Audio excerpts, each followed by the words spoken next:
Week in Review is heading out on the road. We're tackling what is set to become one of the most powerful and polarizing issues in Kansas City, reparations. Give us what we're due. How do you determine who's supposed to get it? I don't know why they would be given more status than any other group of people. If you haven't been paying attention, Kansas City has just approved a new panel to compensate black residents for slavery and the city's historic role in segregation. The first reparations commission meeting. Hallelujah. Why do we see such a different life expectancy on one side of truce versus another? Why don't we see the same opportunities for community wealth building in certain parts of our city? And why is it so darn hard to get a loan? So how will it work? Who will be helped and who's on the hook for paying? This hour we're joining American Public Square on location at the University Academy at 68th and Holmes to lift up the hood on the issue. What we're asking for is justice. What are we going to accomplish? Who pays? How do you determine who pays? Only when it comes to black people is it an issue of, well, why should everybody else have to pay for it? What about reparations for Native Americans? This is uncompromised, unapologetically black for the harms and crimes against black people in our city. Along with reparations supporters and skeptics, flying into town to join us is someone who's already making it work, the architect of the nation's first black reparations program in Evanston, Illinois. People have been extremely nasty to me. Stay with us. Reparations in KC is straight ahead. This special presentation of Kansas City Week in Review was made possible by the William T. Kemper Foundation, Commerce Bank Trustee, and the Health Forward Foundation, with ongoing support from AARP Kansas City, RSM, Dave and Jamie Cummings, Bob and Marlise Gorley, the Courtney S. Turner Charitable Trust, John H. Mize, and Bank of America N.A. co-trustees, the restaurant at 1900, and by viewers like you. Thank you.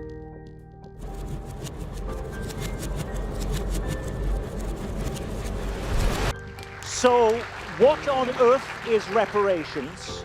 How do they work? Who gets helped and who's on the hook for paying? Hello, I'm Nick Haynes, and those questions and so many more we're going to be answering together over the next hour as we bring together leaders and critics of the reparations movement. It is no longer an academic exercise. Kansas City is on the clock. Mickey Dean was picked by the mayor to serve as an advisor to the new Kansas City Reparations Commission. The panel has been given 12 months to come up with ways to make amends for slavery and the city's role in the historic enforcement of segregation. Raising one, if not two eyebrows about the city's new push is author, commentator, and documentarian Jack Cashel. Jack is a PhD from Purdue University, where he taught media and literature. While some say it won't work, it simply can't be done, meet Robin Rue Simmons, the architect of the nation's first publicly funded reparations program in the Chicago suburb of Evanston. She flew in from Illinois to join us on this panel.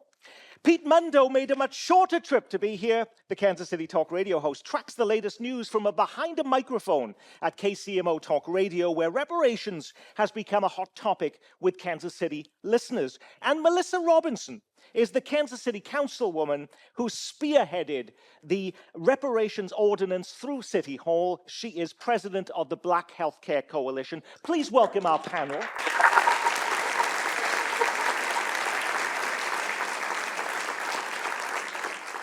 By the way, the sixth panelist is you. We'll be taking your questions during the course of this program. But first, Mickey Dean. It's over 150 years since the abolition of slavery, 70 years since we've desegregated public facilities in Kansas City.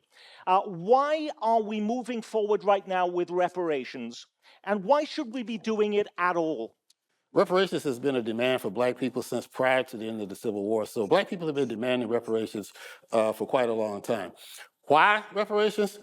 First of all, African people were brought here in chains and forced to work. Not only were they forced to work, but they were forced to work for free. And the value of their labor basically was the foundation of the initial accumulation of capital in this country. The wealth of this country was built initially on slave labor. And once they were emancipated with absolutely nothing.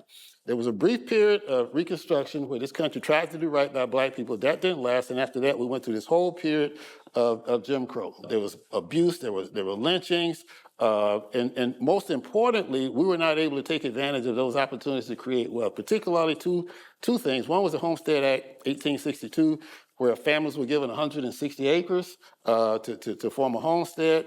Black folks got very little of that, and in fact, today it's estimated that about anywhere from 40 to 70 million white families are still benefiting from the wealth of that. Then you had the GI Bill, where veterans were allowed to get money for education, to start businesses, and to buy homes. Black people were left out of that. Just one more thing.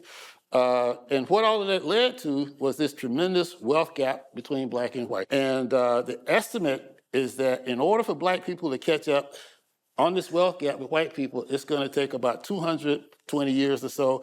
Most of us don't have 220 years. We owe reparations and we deserve reparations. You have talked about a lot of examples there from the Homestead Act, the GI Bill. Those are all federal policies. Why is that the city's problem, Melissa Robinson?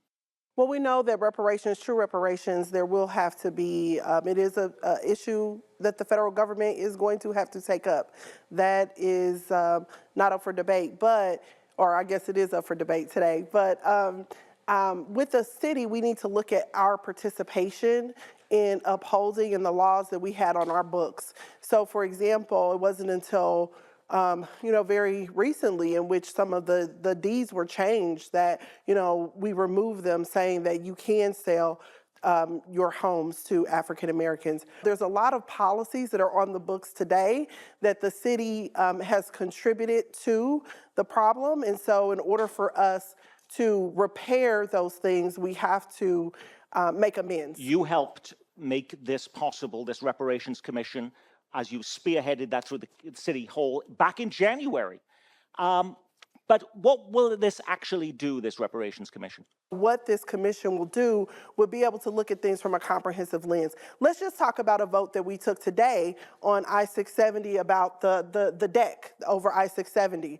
I went in there and I said, I really can't support this because, we have this extreme issue with asthma in the Black community. So while we're thinking about, making an amenity for individuals who are primarily, visitors, that they don't have to experience the smog over I-670, what about the community that has been left out? The city's going to invest $10 million in this deck over I-670. What about $1 million to address urban parks in the disinvested community? The 3rd district has the least amount of green space, and that's by design. It's not by coincidence. We can't just talk about the things and talk about the disparities and talk about the facts. We have to follow it up with action, and we have to follow it up with investment. Robin Roos Simmons, many people say that this can't be done. It's not possible. It's not even wise to do it, yet you've done it in Evanston, Illinois. How did that actually work? Did everybody in Evanston, Illinois, who was African American, get a check from City Hall as a result of your work? Well, we're in process right now.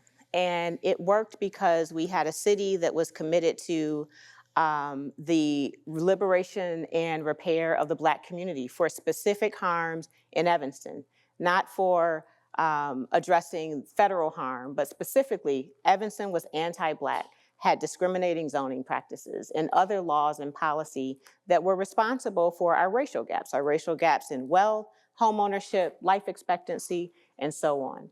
And so we had overwhelming support from a very diverse community, a predominantly white and predominantly affluent community, in fact, to advance reparations. And we did it through community engagement, ongoing public education around reparations, understanding how it's very different than ordinary public policy. And we had a city council that voted yes to reparations. And so we're taking our path forward, setting aside budgets. Initially, it was $10 million from cannabis sales tax. We've added an additional $10 million for real estate transfer tax. And last year, we began dispersing reparation benefits in the amount of $25,000 benefits. So it's $25,000 to eligible Black residents to use towards things like home repairs or a down payment on a house.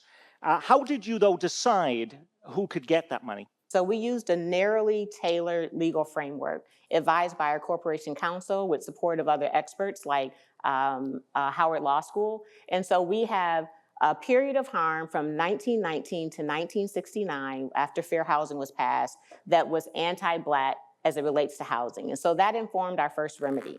So you had to live in Evanston, Illinois, and be African-American between those years? You had to live in Evanston, be Black between those years, or be a descendant. So I qualify as a descendant. What if you weren't born during that period of time and weren't a descendant of someone who lived during that period of time? Was there huge resentment about other Black residents there saying, you left me out, I can't believe you? Not huge resentment. What the community did prioritize was making sure those that were directly harmed were awarded first. And so in that case, we have those that were directly harmed. That made residents around 70 years old the first recipients of our benefit. But there's tons of disagreement and disapproval from the form of reparation to who is eligible to the amount of the budget and that sort of thing, you know, but we have to move forward in consensus, learn from the actions that we've taken and build on it. Now, if you thought that everybody would come out of the woodwork to claim, whether it be a down payment on a home or $25,000 for home repairs, that didn't happen, did it? As we speak, around 650 residents applied, and as of now, only 16 people have actually seen any money. How can that be? Well, I'll tell you, we had over 600 that applied. And after we started dispersing our first beneficiaries, we were hearing from residents that were saying, I wish I would have applied. I didn't think it was real. I didn't think anybody would get $1. So there was some regret where people didn't believe, understandably, didn't believe in a system that had long oppressed and discriminated against Black people, but now believe. And so I'm happy to say that not only have we increased our budget, we've reinvented the way that we can disperse. So initially we had large allocations. Now we have rolling every $25,000 that we accumulate. So the benefits are getting out much quicker now. Folks are taking cash. That's creating less barriers. And we're still building on the work. Now, according to polling by the Pew Center for Research, only 29% of Americans support the idea that the government should make payments to Black Americans for historic wrongs. Pete Mundo, why is that? And what is the biggest objection from your listeners when they hear about Kansas City adopting a reparations program? Well, there's two things. There's the priority list of the city. Where does that issue land when it comes to fighting crime, when it comes to infrastructure, things of that nature? 911 dispatchers, right? We're really short on those. We're triple the national average, I believe, on picking up a 911 call. And then it's the fairness of who pays. Who pays? How do you determine who pays? If it is a tax, is that the best allocation of that tax money? Whether it is for home ownership, whether it is for direct payments, those are the issues that people fairly bring up if they look at that and they say, hey, if you have a new Hispanic immigrant in this city, in the northeast part of Kansas City, they had nothing to do with any of this. Why is a cent of their tax dollars going towards this? So I think you look at that and you say to yourself, what did I say that was incorrect? Why does it matter what they think? What matters is what we have people on the panel to answer this question. So that's why they're here. As I was saying, that's why they're here. Thank you. But there are 2 points that you made that I think interesting, and I'm going to ask Mickey and Melissa to respond to them if I can. But first of all, the political point, that we do have all these other homicides going through the roof, all of these other issues in the city. How can we justify the focus and spending on reparations when there are those other city priorities? I'm so glad that Mr. Mundo brought that up, because when you think about crime and violence, African Americans make up the vast majority of those who are perpetrators and victims of crime and violence and homicide. The 3rd District is predominantly the place in which a lot of the bullet to skin shootings are happening, and also the homicides that are happening. Those are just symptoms of a greater problem, and so we have to deal with the root causes. And reparations is about repairing that harm that's done so that we can get to a level playing field, so people can actively participate in the economy. The issue of violence is about poverty, and so we have to address those root causes. When you talk about infrastructure, we were looking at charging stations for electric vehicles. And we found that we couldn't put any charging stations in the 3rd District because guess what? We don't have any street lights. Why are there these differences in different parts of our community is because it's been intentional disinvestments in parts of our community. And I always use Brush Creek as an example because it was designed with the concrete-based dam in the affluent parts of our community, but a mud-based dam in the segregated Black parts of our community. You've got some great examples there. I want to keep moving with this, though. Kansas City, it's about economics, it's about GDP, and if everybody's not participating in the economy, then we can't grow as an overall city. The second concern that Pete mentioned was who would be on the hook for paying. And I want to ask Mickey Bedeen that. You're just starting this Reparations Commission, just been formed. That's a big deal. You've got 12 months now to come up with some initial recommendations. How are you going to answer that question of who is on the hook for paying that? Their job is not to try to find out how it's going to get funded. Their job is to determine what proposals would create justice for Black people. Now, when it comes to funding, you know, it's really strange that this country can find money to fund whatever it decides it wants to fund. It just came up with $4 trillion, I think, for $4 trillion for COVID. You know, anytime that there needs to be money for war, this country can find money for war.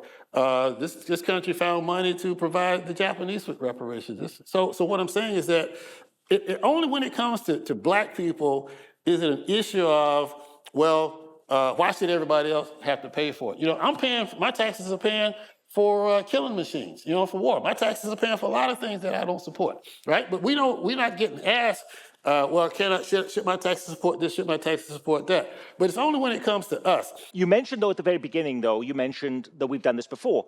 Cast your mind back to 1988, Jack Cashel. That's when President Ronald Reagan issued an apology to Japanese Americans who were forcibly rounded up on and placed in internment camps at the start of World War II, and Congress gave them $20,000 each for the harm the government caused. That was more than 82,000 people, and I've tabulated this. That's $1.6 billion, Jack. Was it wrong to do that, or is there a difference here? There's a big difference. What's the difference? Well, one is time, but Nick, if I could, I want to get back to what Melissa said about root causes. I think we need to, before we get into the micro questions, we need to get to the macro questions. First of all, Melissa, totally agree with you on the park over I-670. I've been in town for a long time. Stupidest idea I've heard yet. And most expensive for what you get, and your point's exactly right. However, when we talk about root causes, throughout the 60s, the Black-white income gap was narrowing. That's not great, but it's heading in the right direction. In 64, we have two things that come to pass. One is the Civil Rights Act, fine. The other one is not, that is the Great Society. And there's a trade-off with the Great Society. And the trade-off is this: we'll give you Medicaid, we'll give you food stamps, we'll give you AFDC, we'll target your income to your rent in housing, but the price you have to pay is to get the old man out of the house. This is the beginning of the breakdown of, in many ways, the Black community, and it's the reason why, let me just tell you this, you know what the difference in homicide rate between Johnson County and Jackson and Kansas City is? 47 times more likely to be murdered in Kansas City than in Johnson County. You are 7 times more likely to be murdered by something other than a gun in Kansas City than be murdered by a gun in Johnson County. And the point of saying that is what? But the point of saying that is that the root cause of this is family breakdown. Total, it is if you could solve that, you could solve all these other problems, they would fall into place. When you talk about the breakdown of the Black family, let's talk about mass incarceration and how a lot of African Americans were pulled out of the home. African Americans were pulled out of the home because of mass incarceration. And so we have to, again, think about how society has participated and how the government has participated through policies to address these issues. But there is intentional disinvestment. When the city has $1 billion of its special obligations funds going into one area, affluent areas, and not the same investment going into other areas, that's an issue that we have to begin to grapple with. That's an issue that we have to address. quickly, and we're going to get some questions from the audience. Yeah, but I just want to address what he said. He talks about the difference between Johnson County and Kansas City. Well, here's the difference. See, in Johnson County, when they created the suburbs, right, and these suburbs were basically created so white people would have somewhere to live outside of the city. Black communities were redlined at that time. Okay, Black communities couldn't buy houses in the suburbs because they couldn't get mortgages, and so therefore the suburbs were able to thrive. Most of the people that ended up in the suburbs took advantage of these government programs like the GI Bill, which Black people didn't have opportunities to, like the GI Bill for education, the GI Bill to start. See, it's no accident that there's a difference in what's going on in Central City, Kansas City, and what's going on in Johnson County. As Melissa said, it was very intentional. It was intentional to keep people oppressed and locked up in these crowded and poor conditions in the inner city. All of that was done with not only federal government policy, state government policy, city government policy. So in what you're trying to say, well, the problem is just Black people. There's some pathological about Black people as opposed to the fact that Black people were not intentionally oppressed. So they didn't have the opportunities that the people in Johnson County had. That's the difference in Johnson County. Okay, I want to bring in, we're going to have your questions in just a moment. Thank you very much. But Robin Roos Simmons, I mean, you're traveling all around the country. We're thrilled to have you here. You're going to Tulsa. You were just at the United Nations last week. That's how far you're traveling, and we're so appreciative to get you. But you've been listening to some of the objections, and I'm sure some of those you've heard before. What is your best advice to leaders in Kansas City about what they need to know about putting a reparations program in place and what they should not do based on your experience in Evanston? Well, I have to start by saying I'm here because of the leadership in Kansas City already. Mr. Mickey Dean, thank you for your leadership, your mentorship. He's been fighting this fight long before me.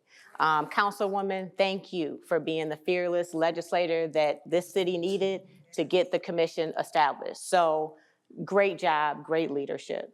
I'll say that I have been all across the country and the world, really building the case for local initiatives for reparations.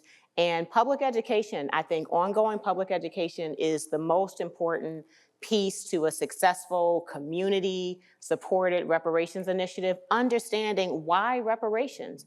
Some folks just don't understand the anti-Blackness that's still baked into the current public policy right now today. Is there one thing you wouldn't have done if you had known in advance, in hindsight? No. Okay, all righty. Claire Bishop, Executive Director at American Public Square, has been taking your questions, and we have plenty of them, Claire. Thank you, Nick. First question tonight from our audience. This comes from Philip, who is a KCPBS viewer. What did Kansas City do in the past that would make them responsible for today's economic disparities? Was redlining a city policy or a banking insurance policy? And then how about restrictive covenants? Were those policies from the city, or were those a real estate policy? That's question number one. Okay, let's get to that. Melissa, do you have an answer to that? Aren't they really private businesses who are doing that, or the mortgage and insurance industries, and not the city? No, there were city policies on the books as it relates to where you could buy a house, redlining, and enforcing those policies. And so our the establishment of the commission really did talk about Kansas City's participation in upholding segregation, upholding oppression. Those segregation laws, I mean, those were on the city's books. Those were city policies. We heard from Robin about what was happening in Evanston, that it was really people who were in Evanston between the years like 1919 and 1969 who lived through those housing policies. Is that what Kansas City is going to do too? Narrowly frame this through a very narrow period of time that people can be eligible for reparations? Well, through legal advice, we have learned that it does need to be directly related to city policy. It cannot be that we're just applying reparations because of slavery. It has to be a specific policy. And so the work that the commission is doing, the research that they're doing, is really critical to determine what those things are. And so those things are forthcoming. We don't know how much the reparations are going to be. We don't know if it's going to be housing. We don't know what the recommendations are going to be. We don't know how we're going to fund it. We first have to get a report, and we have to get recommendations, and then we'll have to go through the legislative process. Another question, Claire. Yes. Marilyn in the audience asks, what about reparations for Native Americans? Yeah, I mean, it's certainly for Native Americans, I think it's a worthy issue and a worthy topic. And that's where I think, from the broader picture, what do you do when there's not enough satisfaction around what's being done on the issue of reparations?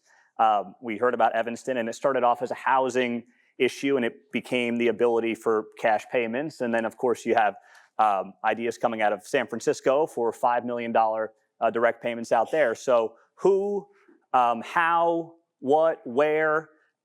It's a snowball effect. And that's where I think there remains a lot of concern. Well, Native Americans were major slave owners, which is an unfortunate part of American history. So that it gets really kind of complicated there.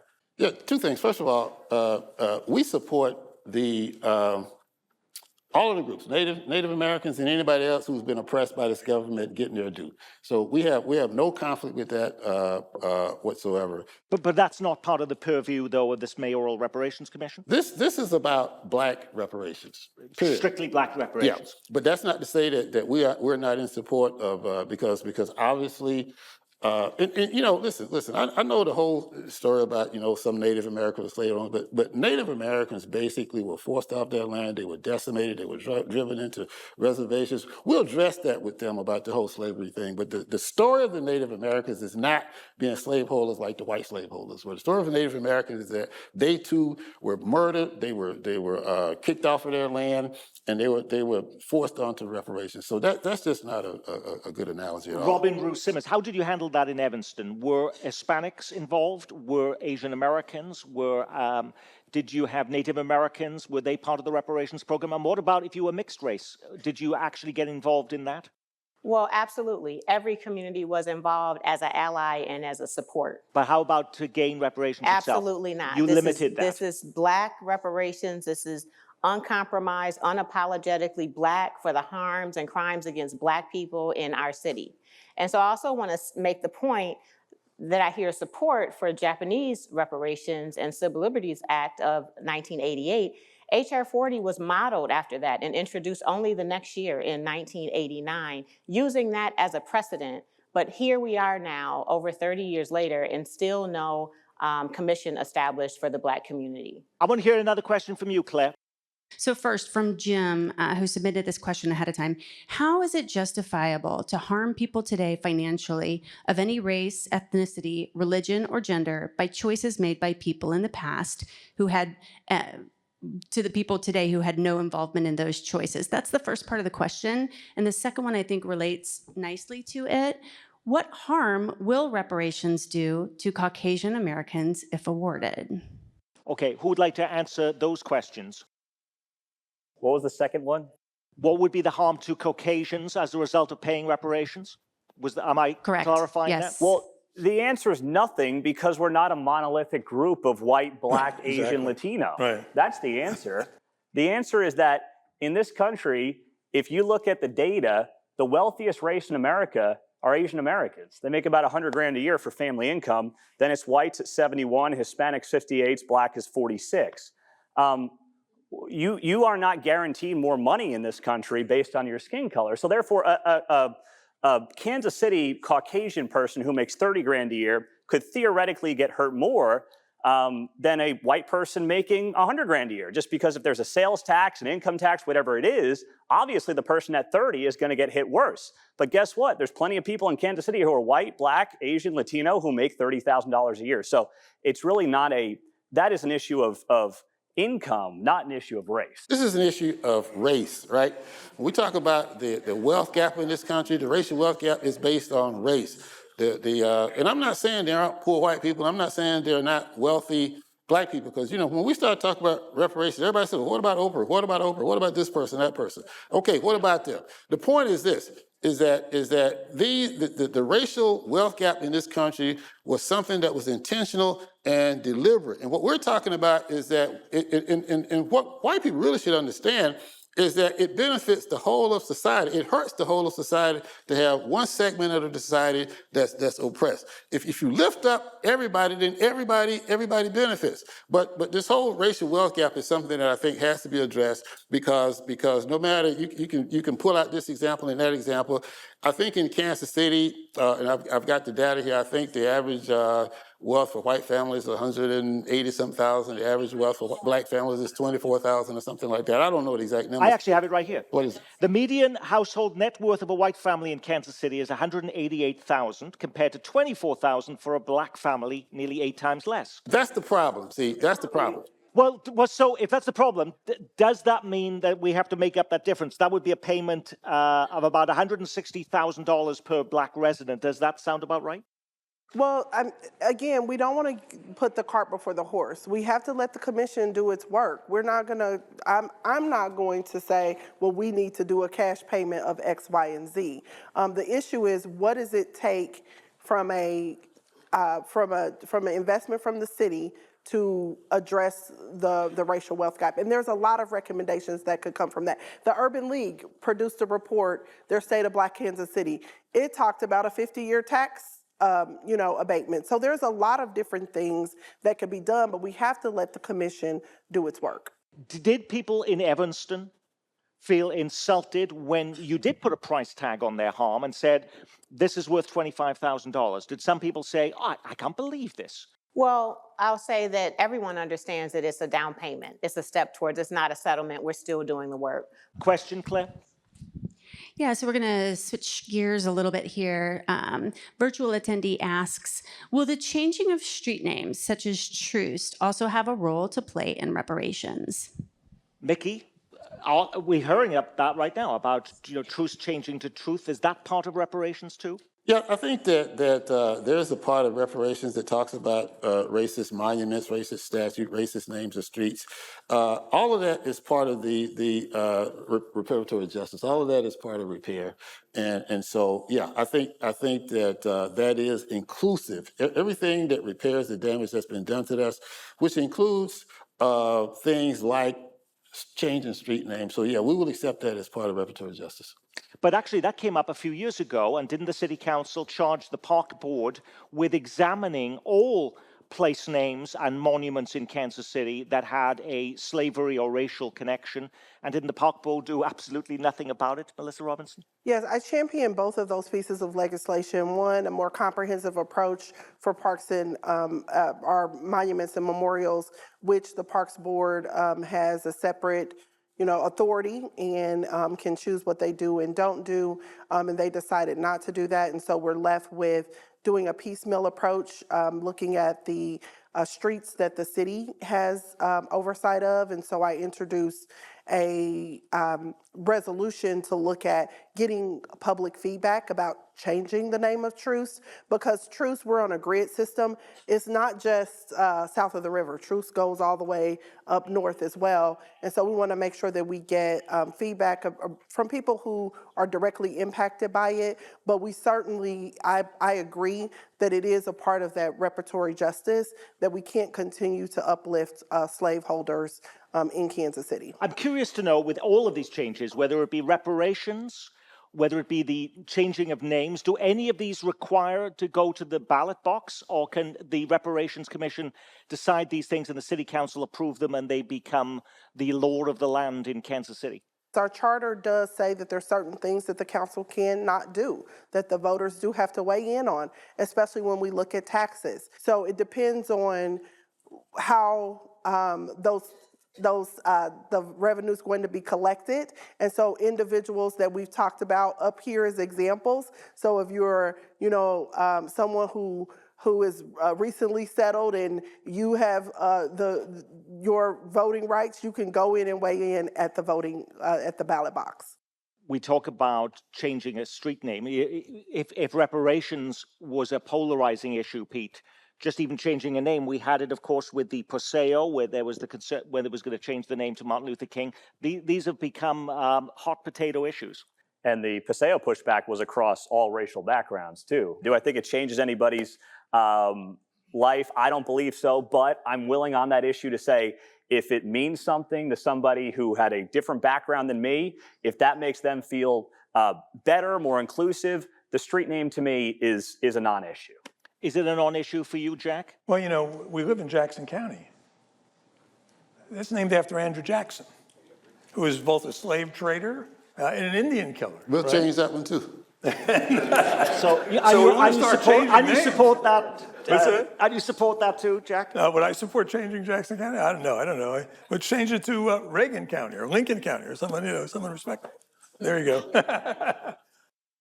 I'm curious, when we talked about putting issues on the ballot box, in Evanston, Robin, when you were using a marijuana tax to provide $25,000 payments for down payments for homes, home repairs, did that require voter approval, or were you able to do that just directly through the city council? It was through a legislative action. It didn't require a ballot action. Now, there are some communities that have used the ballot. Detroit is one that was probably the first, maybe still the only, that passed with a ballot initiative. Mickey, you mentioned just a little bit earlier in an answer that people ask about Oprah and all of these people who have lots of money when it comes to reparations. But is there an income cap being considered in Kansas City that we would say, if you are out of a certain income threshold, you wouldn't be eligible? Should it be dedicated to people of lower income? Should professionals like judges and surgeons be able to get this money? Nick, you're asking me questions that I simply don't have an answer for. As Melissa has said over and over again, those are questions that the commission will take up. The commission will determine eligibility. The commission will determine how reparatory justice is dispersed. We just don't know all of that right now. Keep in mind that we're early in this process. Commission has had one meeting, but that's part of their charge, is to develop answers to those types of questions. Well, the marijuana tax, here's another question you may not be able to answer, was paid the way it was paid for in Evanston, Illinois. How would it be paid for in Kansas City? Do you have a sense of where that money would come from? Well, I just wanted to make the point about the marijuana tax, that the voters did decide on how that was used, but we introduced an ordinance, and we said the 3% is going to be used on violence prevention, houselessness. You can't just take that money that you said at that time was going to go to those issues and now use it for reparations. We cannot. Okay. Do you have a sense of where that funding could come from? I do not, but it will probably, because we do have, the Hancock Amendment and things of that nature, it will probably, we would probably have to look to the voters to approve something. Okay. Is this a one-time payment, by the way, or is this something you're going to be continuing moving forward with? I mean, if we decide today that it is $25,000 like Evanston, Illinois, and say we're going to do it to home repairs and putting a down payment on a home, will that be something then we'll be doing again in 2025, 2026, 2027, 2028, or is it a one and done? Well, I think that one of the things that I think might possibly happen is that we understand that municipalities are limited in what they can do, and they may not be able to do everything at once. They may say that this needs to take a 3-year period or a 5-year period, et cetera. But again, I just can't answer that at this point because we're just not at that point yet. Well, you've got more questions you may not be able to answer. Claire? Yeah, we do. Let me start with this one here. From Howard. Is the discussion today about reparations due to being enslaved or for the bad treatment of Black Americans for the last 150 years? This discussion seems to have been focused on the latter. Are we talking at all about the former, the history of slavery? Yeah, it's all of that. We're saying that reparations is basically designed to repair the harm that Black people have been suffered. And of course, a lot of that originated during the period of enslavement. But it just didn't end there. What we're talking about now are vestiges of slavery. All of those things happened because we were initially enslaved. And we were never fully compensated for that. And so because of that initial period, we've been oppressed and depressed all along. And so all of the things that has happened to Black people after slavery, and slavery, of course, is clearly the fundamental part of this. But what we're saying is that damage has been done to Black people from after Reconstruction to the Jim Crow era up until this point. So yeah, we're talking about compensation for harm, and all of that harm did not occur solely in slavery. All of that harm has continued to occur up to this day, and we think that all of it deserves reparatory justice. If and once reparations are approved, will their payment make race relations better or worse? And what's the reason for your answer? Jack? It'll make it worse. I mean, except for the fact that a lot of people will say, give them one more reason not to live in Kansas City, Missouri. I live in Kansas City, Missouri. And part of the reason I want to get back to root causes is this. I have a book coming out in July. It's called Untenable. And it talks about my own growing up, watching my hometown of Newark, New Jersey collapse around me. And I got to see why it was collapsing. In 1960, my neighborhood was integrated. The school on my block was 50% black. It was intact. There was no street crime. It was stores up and down the street. By 1975, it was a hellhole. And we have to look at what happened. The real damage started. The black community did a brilliant job surviving slavery, surviving Jim Crow. The communities were strong in Kansas City in the 50s and 60s. If we don't look at that, we're talking around the issue. Yeah, but Mickey Dean, though, is rubbing his head thinking, I don't agree with that. He can say that. I mean, we did a brilliant job doing slavery. Is that what you said? No, I'm saying you did a brilliant job overcoming the effects of slavery. The black community, with the civil rights era, I mean, the era of institutional racism created were heroes. What the era of institutional white guilt created are opportunists. And until you face the reality of the world we're living in today, and let's face it right now, everyone in this audience is a 1%er by world standards. Every black person in Kansas City, no matter their circumstances, are living better than 90, 95, 99% of the people in the world.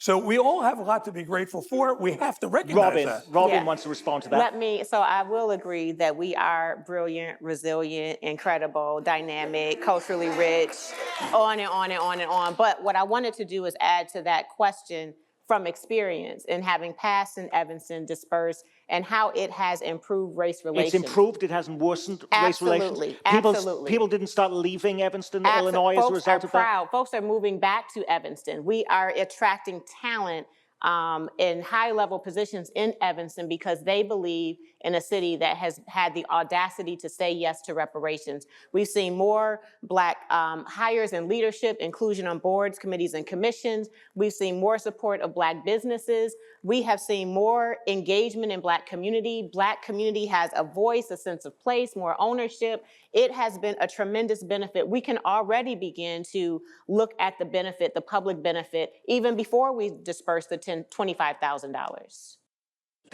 Pete, does it help or hurt race relations? Well, I believe the polling shows it will hurt, and that's all I can look at right now. I can't speak to what's happened in Evanston the last couple of years, but I think the polling shows it's a very divisive issue that breaks down along race. So if it breaks down along race, then it can't be something that unites us based on different races. Melissa, as somebody who serves on the city council, is this a very visible public figure? You get the aggravation when you go to the grocery store or the restaurant, wherever you go around in the community. Are you worried about that? No, I'm not worried at all, because what's untenable is the fact that our education system, the Kansas City public school system, hasn't seen a property tax levy in 50 years.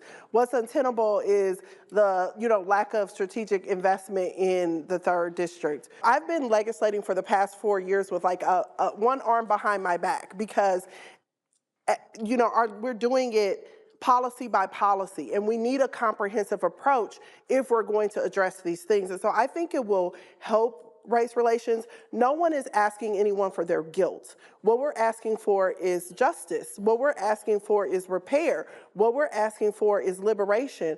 And so we're asking for to be treated with dignity and respect. And so this is not about white guilt. This is about identifying a specific challenge that the city has and being able to invest thoughtfully into address and provide a solution. Can I say one thing about race relations? See, every time I hear race relations, it's always about how white folks feel, okay? Let me tell you what hurts race relations, all right? All of this legislation for voter suppression, that hurts race relations, because that hurts black people. Trying to take black history out of the schools. See, you don't hear that, does that hurt race relations, because it doesn't affect white people, it affects black people. Every time it's about race relations, is what makes white folks feel bad. But race relations has to do, first of all, well, I don't want to get into that, but anyway. No, you did a good job. I want to get a rebuttal, though, from Jack. He wanted to say something. Yeah, I want to say thanks to Melissa for repeating the name of my book 3 times, Untenable. But to schools, and this is where we get back to the question of what good are we accomplishing? So for instance, starting in 1977 and sort of peaking in 1985, those who were around Kansas City knew what Kansas City did. We invested, against the taxpayers as well, indifferent to the taxpayers, $2 billion in the Kansas City School District. And does anyone think that it made any difference or any improvement? Or did we just squander $2 billion? These are the questions we've got to ask. What are we going to accomplish? Melissa, what are we going to accomplish? I was on the school board for 5 years, and so this is a passionate topic of mine. And the reality is that we invested in, yes, beautiful facilities, but what we did immediately after that, sitting in this beautiful charter school, is that we started to take away resources from our school district and destabilize our public school system. And one of the things is that when we talk about reparations and bringing people back to the third district, because by the way, we have a large population loss because of the conditions that are there now, is that we need to make sure that we have a good school system so that people will feel like they want to live in Kansas City. And so when you give billions of dollars, 100 million, and they're probably fact checking me right now, but $100 million on our city's balance sheet going to developers instead of going to our taxing jurisdictions, our schools. That's a problem. And then we wonder why we have crime and violence, because we're not investing in education. And by the way, we did try to do this forum in a Kansas City public school, and were booked, and once they found out the topic was reparations, they didn't want to do it anymore. Thus, we are here, and we're very grateful to the University Academy for being so grateful partners. Another question from you, Claire. This is a follow-up question for Robin Rue Simmons. So given that the effort in Evanston improved race relations in the city, can you provide some context for what helped the largely white population of Evanston understand the need and just cause for reparations? Sure, that was the public education piece, ongoing. We've had symposiums, we've had town halls. Initially, we were having them quarterly with local advocates and activists, as well as national experts and scholarship to just educate the community. But that's been the key there. Can we make amends without having to do any financial help whatsoever? The word reparations comes from the Latin word repair. We've talked about that. Can we repair with simply an apology? No. Okay, why is that insufficient? Because when we, again, look at the outcomes that we have within the community, an apology is not going to be sufficient to get us to achieve parity. That's what we're trying to get at, is parity. We're using an equitable lens of what does it take to make sure that we're all included and that we're on a level playing field, and we cannot do that without an investment. This is a reparations commission. You've heard of things like blue ribbon panels and task forces that the city puts together. This has happened over the years. And what often happens with that?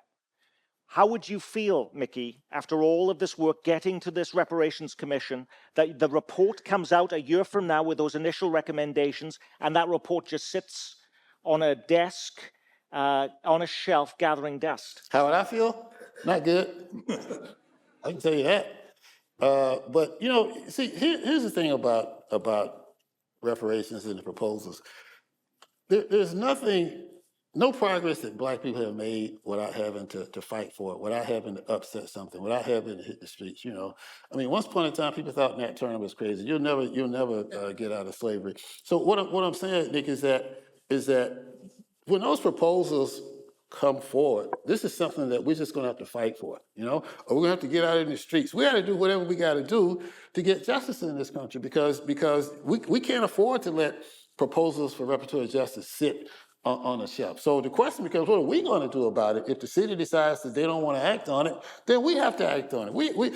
Most change comes when it's forced, not through people's goodwill, but it comes when it's forced. So if we have to hit the streets, we have to hit the streets. Whatever we have to do to get this justice, we have to do it. Otherwise, we won't get it. The other big component of this we have never mentioned, and that is the Missouri legislature. What happens if they come in and say, you know, we're going to stop cities from actually having reparations programs. They've done it with so many other areas, blocking Kansas City from having its own minimum wage, for instance, blocking cities in Missouri from allowing, grocery store plastic bag bans, for instance. Have you heard of any movement at the legislative level to come in and, put their heavy boot on Kansas City to say that's not going to happen, Pete? I have not. I have not heard anything on that front. I think they are probably anxiously awaiting the recommendations, but no, I have no knowledge. I have not heard a word about any pushback that would come from the state on this. What is the biggest barrier to achieving, as we leave this program today, reparations in Kansas City that we've discussed, and how would we overcome it, Melissa? A public will, and also the new seated city council, because we will have to ultimately vote on these things. And so these forums like this are so important because we do need to build public will, build public support, and we need to engage the public along the way. As tonight, there were a lot of questions that could not be answered, but we have to bring people along. They need to know about the recommendations. They need to be involved in the recommendations. So when they do come out and they go before the city council, there will be some public will to support that. Without it, I think it's going to be very difficult with pushing it through to the city council. As a political watcher in this community, Pete, what do you see as the biggest barrier, and can it be overcome? Well, it's hard to define the barriers without knowing what the ask is. And that clearly is... It's easier also to be supportive until you know what you might be asked to sacrifice to be able to make it happen. That's true too. As you know, I was reading some stuff on Evanston where there was pushback, it seems like on both ends, not enough, doing something, whatever it is. So the barriers are a lot of what we've talked about tonight. And I think there's a lot of talking in circles and talking in corners, and that's going to happen until somebody figures out how to deliver that message that clicks. And I haven't heard it, but that's only because it seems like we don't even know what we're talking about yet. So well, there's the good really news no way is, to... flying in from Illinois, we have the person who has that message that can click, and that final message that can click for folks even watching on our television program this evening, who are going to say, I'm not quite getting this. What is that message? Continue to be engaged. This is a great forum. This is an example of public education. I'm sure, show of hands, did anyone learn anything today? Anyone? Look at that. Look at that. Good. There's your answer. That's positive. Right? And so just continue to be engaged, be open. Jack, what is the biggest barrier, and can it be overcome? Well, the way that you overcome the barriers, if in Kansas City we just taxed the stoners like they did in Evanston, it might get by. It's a marijuana tax. But Kansas City is not Evanston. Lawrence is Evanston. That's a progressive university town. Evanston is. The barrier here is the resistance. For instance, I raised this at my breakfast club last week. I said, hey, I'm going to be on a thing doing reparations. Well, probably the nicest thing someone said was preposterous, and it went downhill from there. The uniformity of resistance among certainly the conservative white population. There's not that many conservatives in Kansas City. They'll have to appeal to the guilt of the liberal part of the population. But it's not a good idea here. It won't succeed on a major scale until we begin to address the macro problem. And if I could just cite Barack Obama, in 2008, Father's Day at the Apostolic Church of Christ in Chicago, he gets up and he says, there's one problem plaguing our community, and we have to address it. And that's the absence of fathers in the home. And then it goes through the statistics. Kids who grew up fatherless, 10 times more likely to go to prison, 5 times more likely to drop out of school, 10 times more likely to end up on poverty. And that was Barack Obama. He only said that once. You got to address that. If you don't, you're just moving deck chairs. And you have had your word on that. The biggest barrier in your mind, Mickey, is what, and how do you overcome that? Well, here's what has to happen. See, what white people have to come is that they are so opposed to what they think black people are getting some kind of unfair advantage. What white people have to understand is that they've had unfair advantages for 400 years, okay? This is why let me talk. This is why the situation is what it is now. And what you have is a lot of these conservative politicians that are just stoking this racism by making white people think if we get something, then it's taken from them. And that's not necessarily the case. So I think that as what Robin said, what they did in Evanston is that there has to be a lot of education about when we say reparations, what are we talking about? It's going to be hard. It's going to be very, very, very hard to try to convince enough people, but I think it can be done. You have been listening to our panelists here on reparations. I'm going to have to say this. If you tell people you're going to do a program about reparations and ask people, would you be on a panel? They run for the hills. Everybody's got an opinion about reparations. Very few people are willing to put themselves on a stage or appear on television to tell you their viewpoint. I want to commend this group of 5 for saying, yes, let's make it happen. I might have reservations, but I think it's important, and this is one of the few places you can have an ideologically diverse group of people talking about this issue. Thank you for caring about this. From our sponsors and from the American Public Square and the great people here at the University Academy at 68th and Holmes, I'm Nick Haynes of Kansas City PBS. Be well, keep calm, and carry on.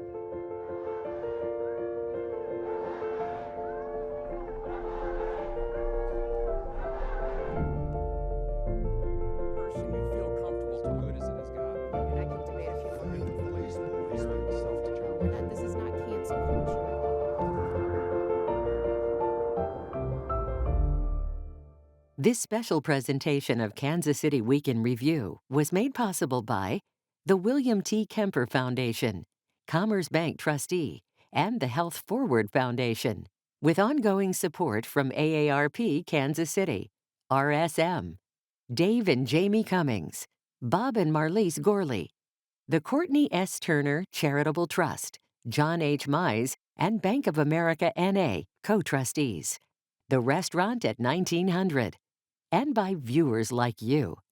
Thank you.